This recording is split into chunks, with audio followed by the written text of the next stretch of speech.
बात है।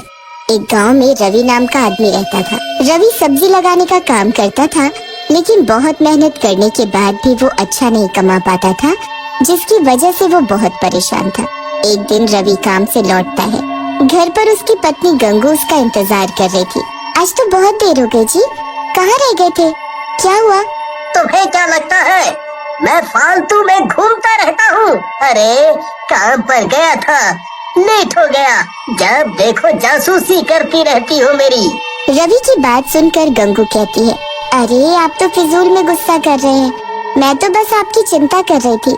तभी रवि के बच्चे पिंकी और राहुल वहाँ आ जाते हैं और रवि से बोलते हैं, पापा कल हमारा स्कूल पिकनिक पर ले जा रहा है, मैं भी जाऊँ क्या? कहीं नहीं जाना है पिंकी, चुपचाप घर पर बैठो और पढ़ाई करो। वैसे भी हमारे पास पैसे नहीं है। पापा आपके पास तो कभी पैसे नहीं रहते। एक छोटी सी फरमाइश की है हमने, आप वो भी पूरा नहीं कर सकते? राहुल की बात सुनकर रवि को गुस्सा आ जाता है और वो रवि को जोर से थप्पड़ मार देता है। ये देख गंगू भी गुस्से में आ जाती है और रवि को धक्का देते हुए बोलती है, तुम्हें जरा सी भी अकल नहीं है क्या? अगर तुम अच्छा नहीं कमा पाते हो तो इसमें इन बच्चों की क्या गलती है? अगर दोबारा मेरे बच्चों पर हाथ उठाए ना तो मुझसे बुरा कोई नहीं होगा। गंगू की बात सुनते ही रवि आग बबूला हो जाता है। मुझसे जुबान लड़ाती है, अभी मजा चखाता हूँ। लेकिन रवि गुस्से में गंगू को कुछ ज्यादा ही मार देता है, जिसकी वजह से गंगू बेहोश हो जाती है और मर जाती है। ये देख राहुल बोलता है, बस करें पापा, मम्मी बेहोश हो गई है। हम आगे से आपसे कुछ नहीं मांगेंगे, आप मम्मी को छोड़ दो। राहुल और पिंकी की बात सुनकर रवि रुक जाता है और नीचे गिरी गंगू के पास जाता है और उसे देखता है, लेकिन गंगू मर चुकी होती है। ये देख रवि डर जाता है। ये गंगू तो मर गई, मैं क्या करूं? पुलिस मुझे नहीं छोड़ेगी, मैं क्या करूं? अपनी मरी हुई माँ को देखकर राहुल और पिंकी गुस्से में आ जाते हैं। पिताजी आपने ये सही नहीं किया, आपने माँ की जान ले ली। हम अभी पुलिस को बुलाकर आपको पकड़वाते हैं। राहुल की बात सुनकर रवि और भी ज्यादा घबरा जाता है और वहाँ से भाग जाता है। राहुल और पिंकी अपनी माँ गंगू के पास खड़े रोते रहते हैं। गांव वालों को राहुल और पिंकी कुछ नहीं बताते और गांव वाले गंगू का अंतिम संस्कार कर देते हैं। लेकिन रात में, राहुल भैया मुझे अकेले घर में बहुत डर लग रहा है और भूख भी लगी है। पिंकी की बात सुनकर राहुल बोलता है, पिंकी डरने की क्या बात है, मैं हूँ ना। मेरे रहते तुम्हें चिंता करने की कोई जरूरत नहीं है। तुम रुको, मैं आता हूँ। राहुल खाने की तलाश में घर से बाहर निकल जाता है, लेकिन उसे कुछ भी नहीं मिलता और वो खाली हाथ वापस आ जाता है। लगता है पिंकी हमें आज खाली पेट ही सोना पड़ेगा। मुझे बाहर कुछ भी नहीं मिला और घर पर भी कुछ नहीं है। राहुल की बात सुनकर पिंकी बोलती है, तुम चिंता मत करो भैया, मुझे अब भूख नहीं लगी है। फिर राहुल और पिंकी सिर्फ पानी पीकर सो जाते हैं। रात में घर पर जोरों से दस्तक होती है। राहुल और पिंकी नींद से उठ जाते हैं। फिर राहुल जाकर दरवाजा खोलता है। दरवाजे पर गंगू की आत्मा खड़ी होती है। गंगू की आत्मा को देख राहुल खुश हो जाता है। गंगू की आत्मा घर के अंदर आ जाती है। पिंकी भी अपनी माँ की आत्मा को देखकर खुश हो जाती है और गंगू की आत्मा से लिपट जाती है। गंगू की आत्मा भी अपने बच्चों को देखकर रोने लगती है और बोलती है, सही कहा मेरे बच्चों, मैं तुम्हें छोड़कर कहीं नहीं जा पाई और देखो भगवान ने भी मुझे वापस भेज दिया है तुम्हारे पास। फिर गंगू अपने पास से राहुल और पिंकी को रोटी देती है। दोनों भरपेट खाते हैं और सो जाते हैं। अगली सुबह गंगू राहुल और पिंकी को लेकर दूसरे गांव में चली जाती है और रूप बदलकर अंडे की रेड़ी लगाने लगती है। मैं उस गांव से तो बाहर आ गई हूँ भगवान, ताकि मुझे कोई पहचान न सके। हे भगवान मेरी मदद करना, ताकि मैं अपने बच्चों को अच्छे से रख पाऊँ। फिर गंगू रोज अंडे की रेड़ी लगाती और अंडे और ऑमलेट बना बना कर बेचती। उसके ऑमलेट और अंडे बहुत ही ज्यादा स्वादिष्ट होते, जिसकी वजह से दूर दूर से लोग उसके पास आने लगे। गंगू बहन, तुम जो ऑमलेट बनाती हो बहुत ही स्वादिष्ट होता है। मैंने उतना बढ़िया ऑमलेट कभी नहीं खाया। गांव वाले की बात सुनकर गंगू की आत्मा बोलती है, सही में भैया, लेकिन मेरे पति को तो मेरे हाथ का खाना पसंद नहीं है। अच्छा बहन, माफ करना, आपके पति को फिर कुछ नहीं आता जाता, उसे नहीं पता स्वाद का। हाँ। जैसे जैसे समय बीतने लगा गंगू की कमाई बढ़ने लगी और राहुल और पिंकी भी खूब खुश रहने लगे। लेकिन शायद उनकी किस्मत में ज्यादा दिन खुश होना नहीं लिखा था। गंगू से जलने वाले भी बहुत हो गए थे। एक दिन राणा नाम का दूसरा रेडी वाला अपने दोस्त काला से बोलता है, जब से ये गंगू यहाँ रेड़ी लगाने लगी है तब से हमारी बिक्री बंद हो गई है। पता नहीं मनहूस औरत लोगों पर क्या जादू करती है। मन तो करता है इसका गला दबा दूं। सही कह रहे हो भैया, चाहता तो मैं भी यही हूँ। जब से आई है हमारी तो कमाई ही बंद करवा दी। फिर काला और राणा गंगू को मारने का प्लान बनाते हैं और एक आदमी को गंगू को मारने के लिए बुलाते हैं। वो आदमी कोई और नहीं बल्कि रवि होता है, जो कि एक गुंडा बन चुका होता है। तुम दोनों चिंता मत करो, उस अंडे वाली की मैं भुर्जी बना दूंगा, भुर्जी। बस तुम दोनों बताओ कि वो कहाँ मिलेगी। फिर रवि काला और राणा की बताई जगह पर गंगू की रेड़ी के पास पहुंच जाता है और गंगू को पीछे खड़े होकर बोलता है, ए औरत, तूने मेरे दोस्तों का काम चौपट कर रखा है। आज तेरा आखिरी दिन है। आज के बाद तू कोई भी रेड़ी नहीं लगा पाएगी। रवि की बात सुनकर गंगू की आत्मा पलटती है। रवि गंगू को देखकर हैरान रह जाता है और डरते हुए बोलता है, गंगू, तू तू जिंदा कैसे हो गई? मैंने तो तुझे अपने हाथों से मारा था। रवि की बात सुनकर गंगू हंसने लगती है और बोलती है, तेरी मौत मेरे ही हाथों लिखी है, इसलिए शायद भगवान ने मुझे वापस भेजा है और मैं गंगू नहीं उसकी आत्मा हूँ, समझा। तभी गंगू अपने डरावने चुड़ैल के रूप में आ जाती है और रवि को गर्दन से पकड़कर उठा लेती है। रवि दर्द और दम घुटने की वजह से तड़पने लगता है। छोड़ दे मुझे गंगू, जाने दे, माफ कर दे। मैं कभी ऐसा नहीं करूँगा, माफ कर दे। तभी वहाँ पिंकी और राहुल भी आ जाते हैं। रवि की ऐसी हालत देखकर राहुल और पिंकी गंगू के पास जाते हैं और बोलते हैं, माँ, आप पिताजी को मत मारो, इनके खून से अपने हाथ मत रंगो, हम दोनों यही चाहते हैं। पिंकी और राहुल की बात सुनकर गंगू रवि को दूर फेंक देती है और बोलती है, देखा दुष्ट, तेरे इतना बुरा करने पर भी मेरे दोनों बच्चे तेरी जान बचाना चाहते हैं। जा यहाँ से चला जा।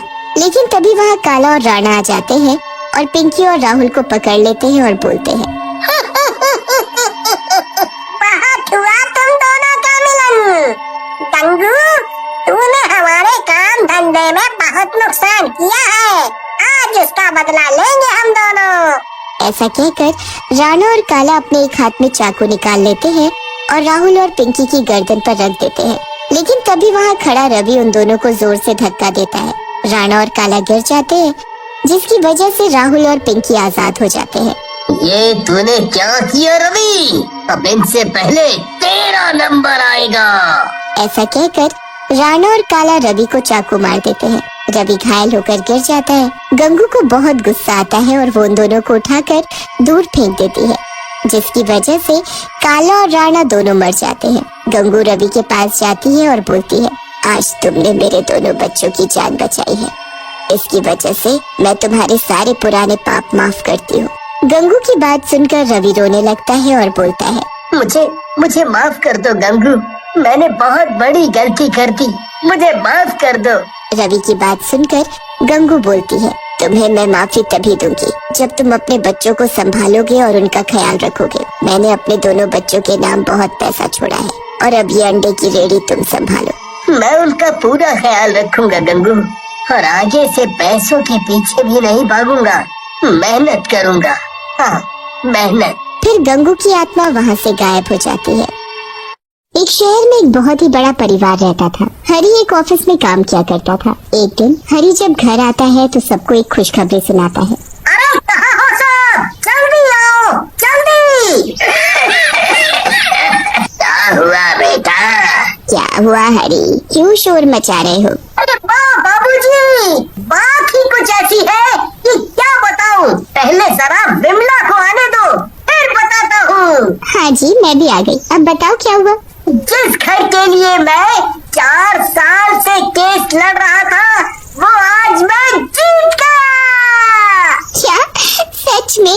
हे भगवान, ये तो बहुत ही खुशी की बात है। हाँ, अब हमें इस छोटे से घर में नहीं रहना पड़ेगा। हाँ माँ, अब तो अगले हफ्ते ही हम उस नए घर में शिफ्ट हो जाएंगे। वो घर सालों से बंद पड़ा है तो उसमें अभी कुछ काम करवाना पड़ेगा बस। कोई नहीं जी, इतने साल इंतजार किया है तो कुछ दिन और सही। हरी अपने उस घर की मरम्मत करवाने लगता है। वो घर काफी बड़ा होता है और उसमें बहुत सारे कमरे और एक सुंदर सा बगीचा भी होता है। हरी तो बस दिन गिन रहा होता है कि कब वो अपने परिवार के साथ उस घर में शिफ्ट होगा। उस घर को ठीक करने के लिए हरी ने कुछ लोगों को काम पर लगा रखा होता है। एक दिन जब उस घर में काम चल रहा होता है तो हरी को अपने पीछे एक परछाई महसूस होती है। वो जल्दी से पीछे मुड़कर देखता है तो वहाँ कोई भी नहीं होता। अभी तो यहाँ कोई न कोई था, शायद मेरा वहम होगा, क्या पता कोई मजदूर हो। ऐसा हरी के साथ 2-3 बार होता है पर कभी उसे कोई दिखाई नहीं देता। घर की मरम्मत का काम भी खत्म हो जाता है और पूरा हफ्ता कैसे बीत जाता है पता भी नहीं लगता। हरी और उसका पूरा परिवार फिर उस नए घर में रहने के लिए आ जाते हैं। सब इतना बड़ा घर देखकर बड़े ही खुश होते हैं, पर बच्चे सबसे ज्यादा खुश होते हैं क्योंकि उन्हें खेलने के लिए काफी बड़ी छत और बगीचा जो मिल गया होता है। ये घर सच में बड़ा ही सुंदर है, पर इतने बड़े घर में मुझे एक काम वाली तो चाहिए ही होगी। हाँ, मैंने पहले ही एक काम वाली से बात कर ली है, वो शाम से काम पर आ जाएगी, तुम चिंता मत करो। ठीक है। शाम को शांति नाम की एक काम वाली आती है जिसे बिमला काम पर रख लेती है। बिमला को शांति के आने से काफी आराम मिलता है। एक दिन जब बिमला बगीचे की साफ सफाई कर रही होती है तभी वहाँ एक आदमी आता है। वो आदमी दिखने में कुछ अजीब ही होता है। आप कौन और क्या काम है? जी मैम साहब, मैं शांति का पति हूँ। वो शांति ने बताया था कि आपको एक धोबी की भी जरूरत है तो इसीलिए मैं आ गया। हाँ, धोबी की तो बहुत ही जरूरत थी। काफी कपड़े हो गए, ऊपर से पर्दे, चादर और जाने क्या क्या। मेरे तो बिल्कुल बस का नहीं है जो मैं इतने कपड़े धो पाऊँ। आपको चिंता करने की जरूरत नहीं है, मैं सब कपड़ा फटाफट धो दूंगा, आप बस मुझे कपड़े लाकर दे दो। ठीक है, मैं अभी लेकर आई। बिमला अंदर से कपड़े लाती है और उन सब कपड़ों की एक गठरी बनाकर उस धोबी को देने लगती है। देखो, कपड़े बिल्कुल अच्छे से चमकने चाहिए। मेरे पति को गंदे कपड़े जरा भी पसंद नहीं है। अरे मैम साहब, आप परेशान न हो, मैं बहुत अच्छे से कपड़े धोऊंगा। बिमला अब जाकर चैन की सांस लेती है। उसे शांति और धोबी की वजह से बड़ा ही आराम मिलता है। शांति अपनी सफाई में लग जाती है और धोबी भी कपड़े लेकर वहाँ से चला जाता है। बिमला आराम से बगीचे में जाती है क्योंकि उसे तो घर का कोई काम करना ही नहीं पड़ता। कुछ देर बाद धोबी वापस आ जाता है। बिमला दोबारा उस धोबी को आते देख हैरान होती है। हे भगवान, ऐसा ना हो कि कपड़े धोने को मना कर दे। ये लीजिए मैम साहब, आपके कपड़े। अरे भैया, क्या बात हो गई? आपको पैसे कम लग रहे हैं तो मैं कुछ पैसे भी दे सकती हूँ, पर आप ऐसे कपड़े धोने से मना मत करना। आप ये कैसी बात कर रही हो मैम साहब, मैं तो कपड़े धोकर ही लेकर आया हूँ। कपड़े धोकर भी ले आए? पर तुम अभी तो कपड़े लेकर गए थे, तो इतनी जल्दी कैसे कपड़े धुलकर सूख भी गए? अरे मैम साहब, मैं बहुत ही फटाफट काम करता हूँ, यही तो खूबी है मेरी। चलो अच्छी बात है, मैं तुम्हारा हिसाब महीने के आखिर में किया करूँगी। बाकी तुम कपड़े लेने हर 2 दिन बाद आ जाया करना। कभी अगर कपड़े नहीं हुए तो मैं शांति को बता ही दूंगी। नहीं नहीं मैम साहब, उसको नहीं बताना, मैं खुद ही आ जाया करूँगा। कपड़े हुए तो ठीक और नहीं भी हुए तो भी ठीक। अब तो हर 2 दिन बाद वो धोबी कपड़े लेने आया करता, पर वो कुछ ही देर में कपड़े धोकर वापस भी ले आता था। बिमला को ये बात बड़ी अजीब लगने लगी थी। गर्मियों हो या ठंड, पर कोई भी कैसे इतनी जल्दी कपड़े धोकर और उन्हें सुखाकर वापस ला सकता है। एक दिन इस बारे में शांति को बोल ही देती है। शांति, तुम्हारा पति बड़ी जल्दी ही काम नहीं कर देता। मेरा पति? आप मेरे पति को कैसे जानती हो? कैसी बातें कर रही हो शांति, तुम्हें तो पता ही है कि वो हमारे कपड़े धोता है। मेरे पति कपड़े धोता है? ये आप क्या बोल रही हो मालकिन? मेरा पति तो दूध बेचता है, वो कब से कपड़े धोने? अरे पर तुमने ही तो उसे यहाँ भेजा था। आप ये सब क्या बोल रही हो मेम साहब? मैं उसे क्यों यहाँ भेजूंगी? वो दूध बेचता है और सुबह से शाम तक शहर से बाहर रहता है। उसे तो आपके घर का रास्ता भी नहीं पता, तो वो यहाँ कैसे आ सकता है? वो तुम्हारा पति नहीं है तो आखिर ऐसे झूठ बोलकर कौन हमारे घर आ रहा है? मुझे इसका पता लगाना ही होगा। एक तो मुझे पहले से अजीब लग रहा था क्योंकि कोई भी 10 मिनट में ढेर कपड़े धोकर और उन्हें सुखाकर कैसे ला सकता है? 10 मिनट में? क्या बात कर रही हो मेम साहब? मुझे तो जरूर ये राजू ही लग रहा है। राजू? ये राजू कौन है? वो एक धोबी था मेम साहब। एक दिन जब वो नदी के पास बैठकर कपड़े धो रहा था तो अचानक जाने कहां से वहाँ एक मगरमच्छ आ गया और उसे खा गया। उसके मरने के बाद भी बहुत बार लोगों ने उसी जगह किसी को कपड़े धोते देखा है, जबकि वहाँ तो कोई धोबी नहीं जाता। मुझे तो तुम्हारी ये बात सुनकर बहुत ही डर लग रहा है। अगर वो कोई भूत है तो अब मैं क्या करूँगी? आप घबराओ मत मेम साहब। एक काम करो, आज या कल जब भी वो धोबी कपड़े लेने आएगा तो बिल्कुल वैसे ही रहना जैसे आपको कुछ पता ही नहीं है। उसके बाद आप और मैं उसका पीछा करके देखेंगे कि आखिर में वो सच में भूत है भी या नहीं। हाँ, ये सही तरीका है। पर तुम मेरे आसपास ही रहना क्योंकि मुझे बहुत ही डर लग रहा है।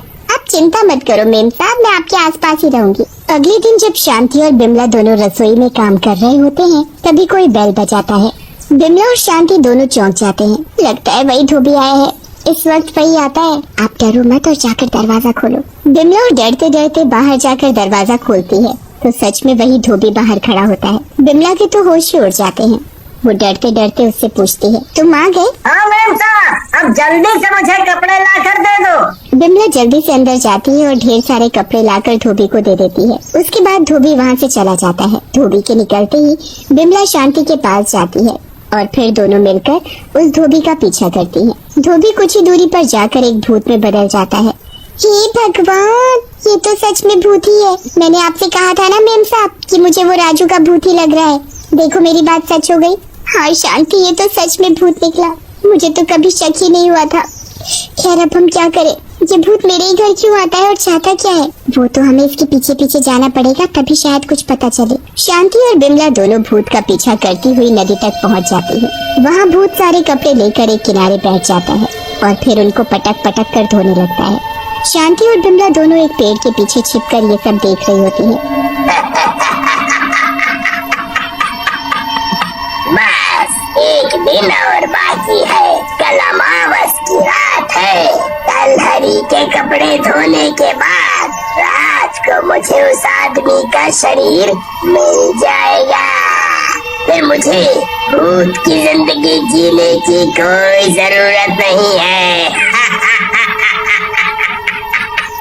हे भगवान, ये भूत क्या बोले जा रहा है? ये तो मेरे पति के कपड़ों पर जादू कर रहा है ताकि उनके शरीर पर कब्जा कर सके।